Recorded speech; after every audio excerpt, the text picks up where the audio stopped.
Tabbas wannan ba ƙaramin abin alfahari ba ne ba. Wannan Messi kenan. Ya tara 'yan adawa ba dai a ce rashin iya ƙwallo ba. Kuna ji kuna gani gashi an ba shi kyauta, shi kuma Cristiano Ronaldo ba a ba shi komai ba. Dan Allah ka duba wani yanka na rashin mutunci. Yaron nan fa da baiwar shi Allah ya halicce shi fa. In kun kai ku dubu wallahi in ya taso ku sai ya wuce kowa da kowa. Ku duba yanda yake jigata Madrid fa. Ka duba Cristiano fa ya zo shi kansa Cristiano ɗin har OC fa yi mai aiki. Dan Allah ku duba ku gani. Wai Real Madrid me kuke nufi da mu ne? In fa mutum ya iya kawai ya riga ya iya ba wani magana adawa. Ku duba yanda Messi yake yanka har gola fa. Dan Allah 'yan Catalonia a samu Messi a comment section.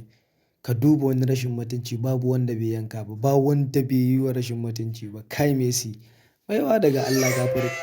Tuku mugun ice la ilaha illallah. Kai santsin baya Allah ya biya kifi. Ba ruwanka da kowa.